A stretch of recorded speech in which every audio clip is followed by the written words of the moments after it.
Hello student, hello my dear student, a very good morning. मैं Pooja ma'am फिर से आपके सामने एक बार बोर्स थ्योरी का रिमेनिंग पोर्शन जो बचा है उसको लेके आई हूँ। तो आई होप कि आपने प्रीवियस लेक्चर में बोर्स के जो पोस्टुलेट थे उसको समझ लिया था बहुत अच्छे से। तो आज हम आगे देखने वाले हैं। अब बच्चों ये बात है कि बोर्स साहब जो थे जिन्होंने जो पोस्टुलेट दिए थे हमको, तो वो इतने श्योर कैसे थे कि जो न्यूक्लियस के अराउंड में इलेक्ट्रॉन रोटेट होता है वो स्पेसिफिक रेडियस में, specific energy and specific velocity के साथ ही घूमता है। ये चीज़ उन्होंने हमको बताई थी, ये चीज़ मैंने आपको बताई थी, है ना। प्रीवियस लेक्चर में आपने देखी भी थी। अब बच्चों कि ये समझने वाली बात है या सोचने वाली बात है कि ये इतने श्योर कैसे थे बोर साहब कि specific radius, oh my God, specific radius, है ना। तो आज हमको उसी को देखना है कि ये इतने श्योर क्यों थे। बिकॉज ये इतने श्योर इसीलिए थे बिकॉज उन्होंने सारे कैलकुलेशंस करके रखे थे, उन्होंने पूरे कैलकुलेशन किए, तभी तो उनको पता चला ना स्टूडेंट की specific radius, specific velocity, specific energy.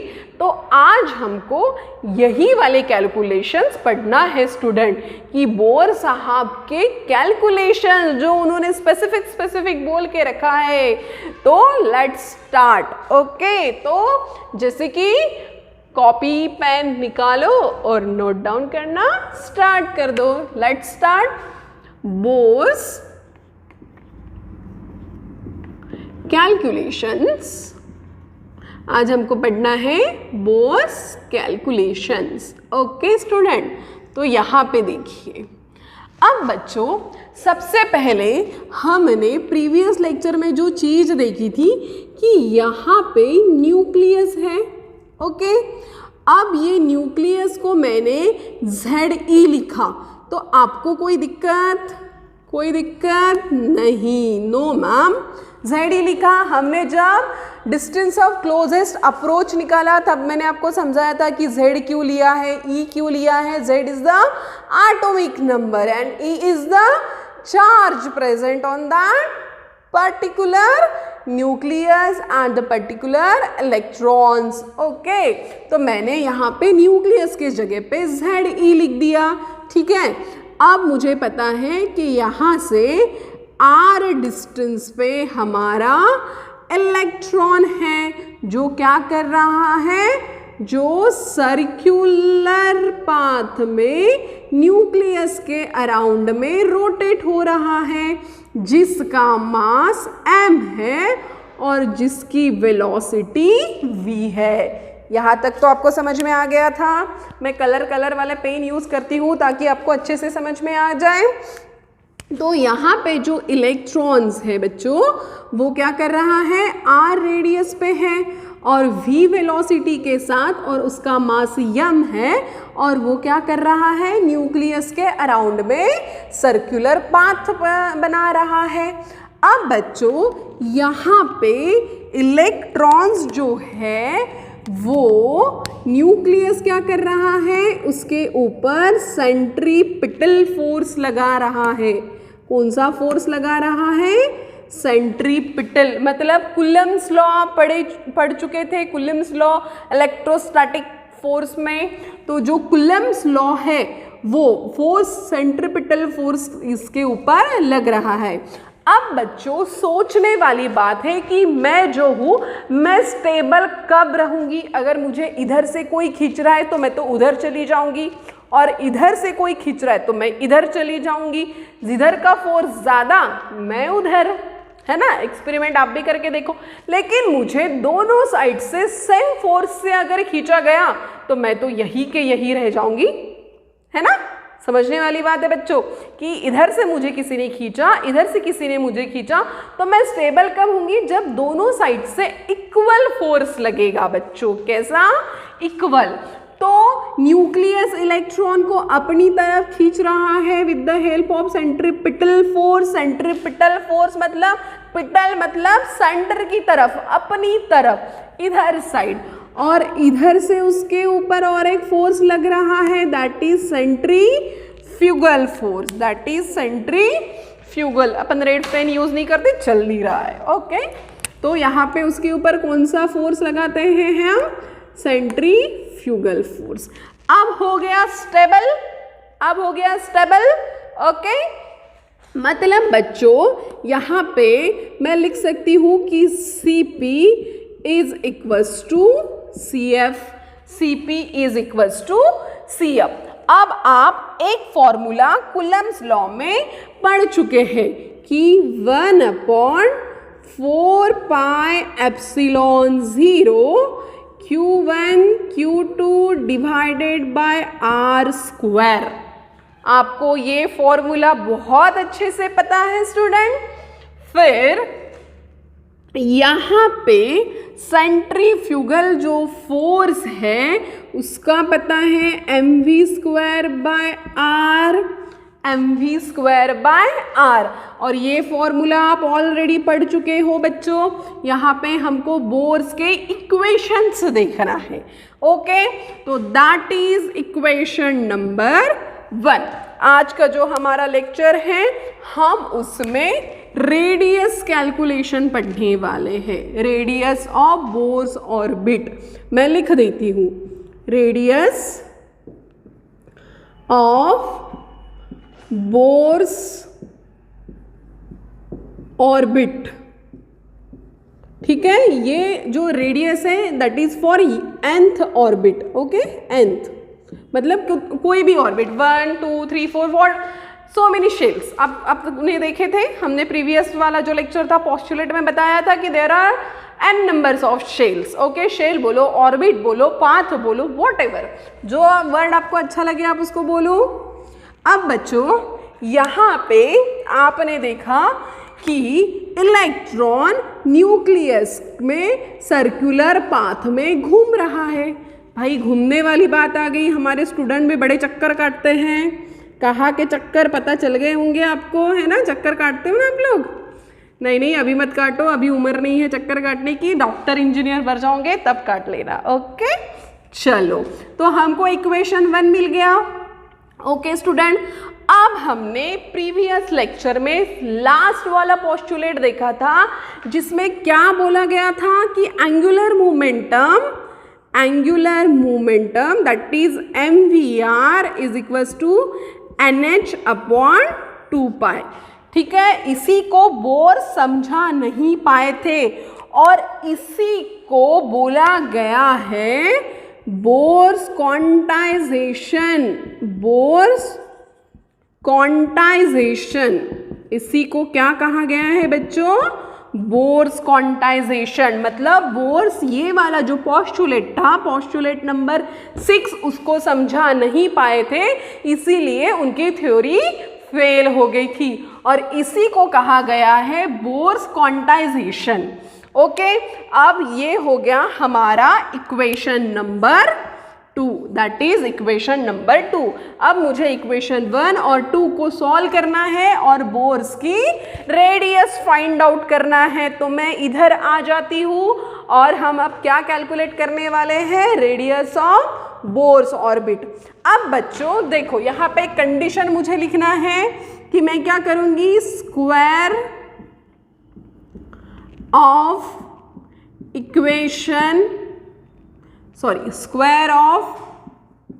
equation 1 and it divided by equation number 2। क्योंकि मुझे रेडियस की वैल्यू निकालना है, मैं क्या करूंगी, इक्वेशन नंबर 2 का स्क्वायर करूंगी और उसको डिवाइडेड बाय इक्वेशन नंबर 1 से उसको डिवाइड करूंगी। अब मुझे सेकंड का स्क्वायर करना है, तो ये इसका स्क्वायर क्या हो जाएगा, n square h square divided by 4π square.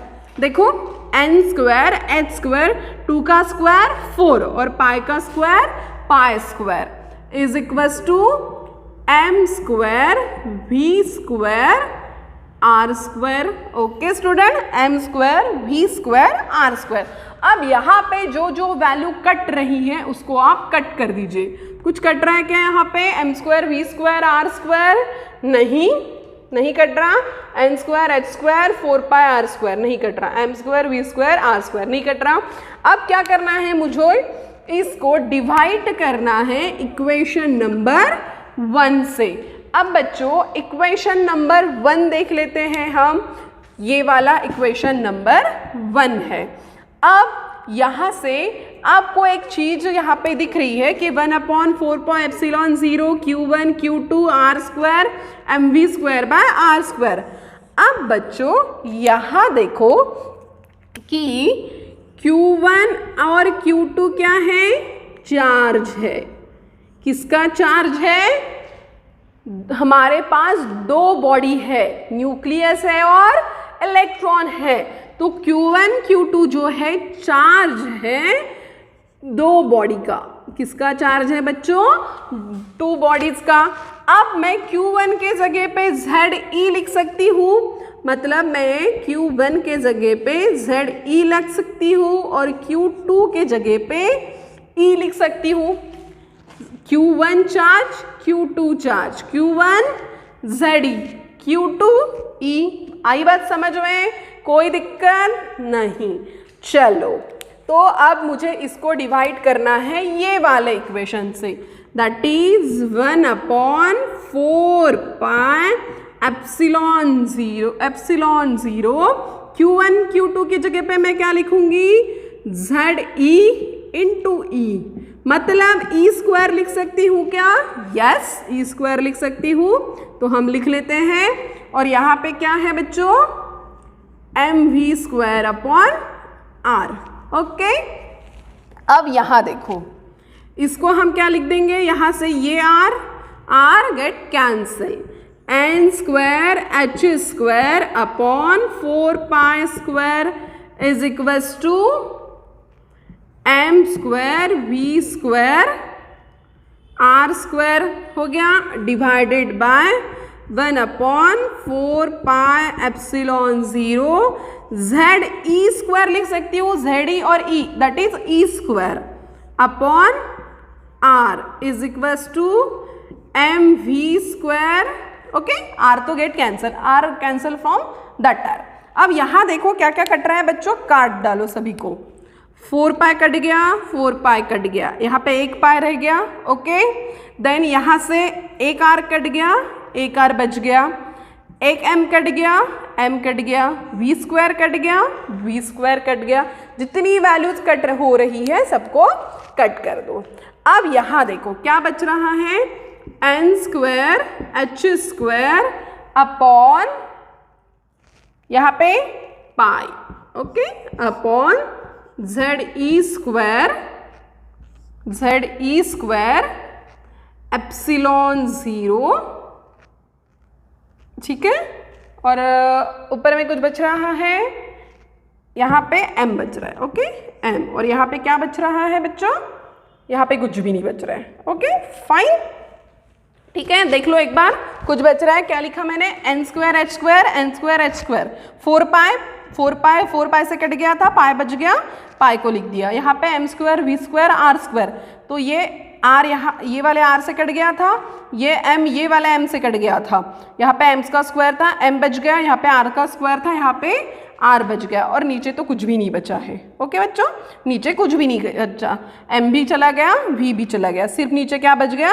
ZE square upon epsilon not. अब इसका मॉडिफिकेशन हम आगे लिखेंगे। ओके, तो देखो अब यहाँ 2 air of equation 2 and it's divided by equation 1। मैंने इक्वेशन 2 का स्क्वायर किया था और उसको डिवाइडेड 1 से किया था, ठीक है। जितनी वैल्यूज कट हो रही थी सब कट गई। अब जितनी बची उसको हम लिख लेते हैं। क्या बचा? n स्क्वायर h स्क्वायर, ठीक है, epsilon not divided by pi ZE square is equals to बच्चों इधर साइड m इंटू r, और हम रेडियस निकाल रहे हैं, तो रेडियस इज इक्वल्स टू बच्चों n square H square epsilon not M pi Z E square. अब बच्चों आपके दिमाग में एक सवाल आ रहा होगा कि मैम कितनी सारी वैल्यू है, कैसे कैलकुलेट करेंगे? तो मैम तो है ना यहाँ पे बताने के लिए कि कैसे कैलकुलेट करना है। अब देखो बच्चों, यहाँ पे बहुत सारी वैल्यूज आपको ऐसी दिख रही है जो कांस्टेंट है, ठीक है। h कांस्टेंट है, पाई कांस्टेंट है, ई की वैल्यू आपको पता है, एप्सिलॉन नॉट की वैल्यू आपको पता है, मास की वैल्यू आपको पता है। तो बच्चों यहाँ पे सिर्फ क्या डिफरेंस है? n और z। n और z, n क्या है? नंबर ऑफ शेल, और z क्या है? Atomic number. n number of shell first shell में है, सेकंड शेल में है, थर्ड में है। तो हम इसको अलग कर लेते हैं, h square epsilon not divided by what? m pi E square, और मैं n स्क्वायर और z को अलग से लिख देती हूँ। मतलब इतनी ही वैल्यू बची है जो हमको पता नहीं है। ओके स्टूडेंट, सिर्फ इतनी वैल्यू पता है जो हमको पता नहीं है, दैट इज n स्क्वायर और z। और ये जो वैल्यू आपको यहाँ दिख रही है, सबकी वैल्यूज हमको पता है। h पता है आपको 6.62 इंटू 10 की पावर माइनस 34। एप्सिलॉन भी आप m की e की वैल्यू भी आपको पता है 1.6 इंटू 10 की पावर माइनस 19। पाई भी आपको पता है 3.14। और बच्चों मास भी आपको पता है 9.1 इंटू 10 की पावर माइनस 19। सब वैल्यूज आपको पता 9.1 इंटू 10 की पावर माइनस 28 kg। सब वैल्यूज आपको पता है, सिर्फ आपको ये वैल्यू यहाँ पे पुट करना है और आपको आंसर निकालना है। तो अगर मैं ये सब वैल्यू यहाँ पे डाल देती हूँ, जैसे कि यहाँ पे हमको ये जो फॉर्मूला मिला H square epsilon not M pi E square, ये सब वैल्यूज कैसी है बच्चों? कांस्टेंट है। कांस्टेंट की वैल्यूज हमको पता है, बस ये जो वैल्यूज है आपको यहाँ पे पुट करना है। सिर्फ वेरिएशंस कहाँ आएगा? n में और z में। तो इसका शॉर्टकट फॉर्मूला हमको क्या मिल जाएगा? r is equals to 0.53 n square upon z angstrom. ये हो गया हमारा रेडियस का फॉर्मूला। वेरी सिंपल ना बच्चों, सिर्फ आपको n और z दो ही वैल्यू आपकी वेरिएशंस में है और यहाँ पे तो 0.53 लगाना है, बस बात खत्म। देखो कितना सिंपल सा फॉर्मूला आ गया कि r is equal to 0.53 n square upon z angstrom. ये हो गया आपका बोर्स का रेडियस का formula, which is very very simple. सिर्फ n की वैल्यू डालो, z की वैल्यू डालो और r को निकाल लो। वो भी हम कर लेते हैं, आप तब तक इसको नोट डाउन कर लीजिए। यहाँ पे जो इक्वेशन आपको यहाँ पे जो मैंने सॉल्व करके दिया है, एकदम इजीएस्ट फॉर्म में सॉल्व करके दिया है, आप इसको नोट डाउन कर लीजिए। ओके, देख लीजिए कौन सी वैल्यू कट रही है, वो वैल्यूज को आपको अच्छे से लिखना है, क्योंकि अगर एक भी छूट गई तो आपको ये वाला फॉर्मूला नहीं मिलने वाला। ओके बच्चों, तो अगर आपको इधर का विजिबल पार्ट है, इधर का अगर बच्चों यहाँ पे अगर आपको दिख रहा है तो हम इसको रफ नहीं करते हैं, मैं आगे लिख देती हूँ। ठीक है, एक बार चेक कर लेते हैं कि आपको दिख रहा है क्या? यस, आपको दिख रहा है। ओके, तो हाँ, अब बच्चों ये जो फॉर्मूला है, इस फॉर्मूले को हम यूज करते हैं। ठीक है, अब जैसे हम हाइड्रोजन आइटम लेते हैं, यही सेम फॉर्मूला यूज करेंगे। दिख रहा है बच्चों, विजिबल हो रहा है आपको वहां पे? हाँ, एस। अगर मैं H एटम लेती हूँ, ठीक है, अगर मैंने H एटम लिया बच्चों, ठीक है, तो इसका Z का वैल्यू क्या है? 1 है। सभी को पता है, आपको भी पता है कि इसका Z का वैल्यू क्या है बच्चों? That is 1। ठीक है, अब n पता करना है, z तो हमको पता ही है और हमको रेडियस फाइंड आउट करना है। अगर इसका वैल्यू 1 है तो मैंने कंसीडर किया शेल 1, तो n की वैल्यू क्या हो जाएगी बच्चों 1। फिर r निकालने के लिए बोला है आपको तो 0.53 into 1 square divided bye 1 Armstrong how much 0.53 Armstrong. अगर आपको n की वैल्यू 2 बोली है तो बच्चों r क्या आ जाएगा, मतलब शेल अगर आपको सेकेंड शेल बोला है तो 0.53 इंटू 2 स्क्वायर डिवाइडेड बाय 1, ये कितना हो जाएगा 0.53 इंटू 4 2.12 एंगस्ट्रॉम, ठीक है 2.12 एंगस्ट्रॉम। इस तरीके से सिर्फ आपके क्या चेंज हो जाएंगे बच्चों, n की वैल्यू चेंज हो जाएगी और बाकी जो है वो तो एज इट इज रहेगा। मतलब यहाँ पे आपने देखा कि कितना सिंपल इसका डेरिवेशन है, बस और कुछ नहीं, इतना ही आपको कैलकुलेशंस करना है। ओके बच्चों, अब हमने जो फर्स्ट लेक्चर में ऑर्बिट मैंने जो आपको बताया उसकी एक अच्छी सी डायग्राम हम दिखा लेते हैं और आप खुद भी उसकी अच्छी सी एक डायग्राम नोट डाउन कर लीजिए। ओके,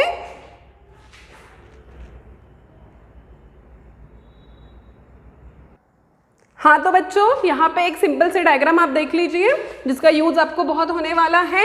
यहाँ पे देखो ये न्यूक्लियस है, न्यूक्लियस से r1 डिस्टेंस पे फर्स्ट ऑर्बिट है, r2 डिस्टेंस पे सेकेंड ऑर्बिट है, r3 डिस्टेंस पे थर्ड ऑर्बिट है और r4 डिस्टेंस पे फोर्थ ऑर्बिट है। ठीक है, ठीक है बच्चों। हाँ, फिर शेल का नाम कैसे देंगे, n is equals to 1, n is equals to 2, n is equals to 3 and n is equals to 4, जिसको क्या लिखा जाता है बच्चों, जिसको KLM भी लिखा जाता है, मतलब इस तरीके से भी लिख सकते हैं KLM और N बच्चों। अब जो ये इलेक्ट्रॉन्स रिवॉल्व हो रहे हैं ये सेम एनर्जी के साथ रिवॉल्व होते हैं बच्चों, मतलब इसका जो पाथ रहेगा वो भी सेम रहेगा और इसकी एनर्जी जो रहेगी बच्चों वो भी सेम एनर्जी रहेगी। अब बच्चों अगर ये वाला इलेक्ट्रॉन्स यहाँ पे है तो इसको क्या बोला जाता है, ग्राउंड स्टेट। ओके, और जब ये यहाँ आ जाता है तो इसको क्या कहा जाता है बच्चों, एक्साइटेड स्टेट, एक्साइटेड स्टेट। तो that is the proper diagram. यहाँ पे आपको दिख रही है कि हर एक चीज, अब अगर आपको इसको एनर्जी के फॉर्म में लिखना है तो आप इस तरीके से भी इसको लिख सकते हो, that is E1, E2, E3 and E4, that is the proper diagram. ठीक है, ये न्यूक्लियस है, इसके अंदर प्रोटॉन और न्यूट्रॉन प्रेजेंट है। ओके, तो that is the radius of bourse orbit और इसका आपको बहुत यूज होने वाला है। ये जो है इसके ऊपर क्वेश्चंस बच्चों आपको आते हैं। अब जैसे कि हमने आज रेडियस देखा, हम नेक्स्ट लेक्चर में वेलोसिटी का कैलकुलेशन देखेंगे, एनर्जी का कैलकुलेशन देखेंगे। ओके, आज के लिए इतना ही, फिर से हम मिलने वाले हैं नेक्स्ट लेक्चर में बच्चों।